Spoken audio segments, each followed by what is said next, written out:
So now we're going to scale again. You've seen the beginning video, or if you haven't, you should go watch that. But now we're going to show what you do if you run out of room on the ounce beam, because that can happen. I mean, 4 ounces, that's one thing, but say we needed 10 ounces. What now? Okay? So in the same situation, we start off with our scale zeroed out, the bowl off. Now we're going to put the bowl on, and we know from before that this weighs 9 1/4 ounces. And honestly, you'll get used to, like, generally what you'll do is you'll have one bowl that you use, and you just know its weight, but you'll also get used to bowls. You'll look at a bowl and go, oh, that's a 7-ounce bowl.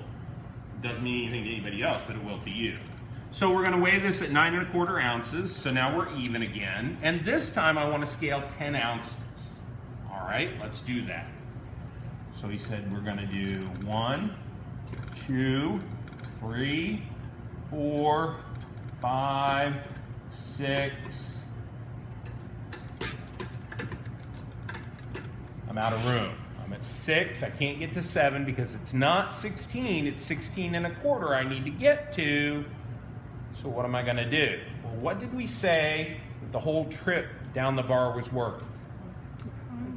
16 ounces is 1 pound. If I take a pound plate and put it on here, I can move back to 0. And that accounts for that full trip down. Now, I was at 6 going to 7, but 7 was going to be the 1/4 ounce, so I'll move forward to 1/4, and now it's 7 ounces. Does everybody understand that? Okay? I know that's a little weird, but the 1 pound pays for the trip down. And let me say this, if you don't have these pound plates, or if you're out of them, a pound of butter generally works just as well. You can sub that in just to get the job done. So I'm at 7, 8, 9, 10. So I'm at 3 1/4, right? Well, let's go back and do this another way. And I don't mean to blow your mind, but okay. So where were we before? 9 1/4. If there was only a way to knock off 6 ounces from this, because you told me that 1 pound is 16 ounces, right? So if we could only make this weigh 10 ounces. Does anybody have a hammer? We just break this into pieces, and then we take one off that looks like it's about 6 ounces. Is there any other way we can take 6 ounces off of this? 1, 2, 3, 4, 5, 6. Where did we end up? 3. And? 1/4. 1/4. Where did we end up before when we went forward? 3 1/4.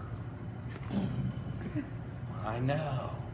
So we use the ounce beam to take 6 ounces off the pound. If that helps you to think of it that way, start with 16. How many do you need to back up? To get to 10, I need to take off 6.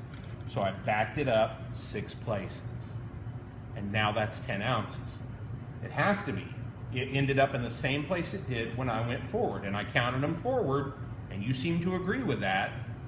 Does that make sense? Well, that's a little advanced. It will make better sense to you after you've worked with the scale for a little bit. So start off by going forward. You get to the end, add a pound, and go back to the beginning. Remember, don't count that. You're going backwards. That's not 1. When you go backwards, you don't count anything. You put the pound on, you go back to the start. But now you can start coming forward again. Make sense? Mm-hmm. Ultimately, that taking away from the pound thing, you'll be like, why am I doing this when I could just take away from the pound? Right. Let it kind of settle in on you. All right? Questions? And banana.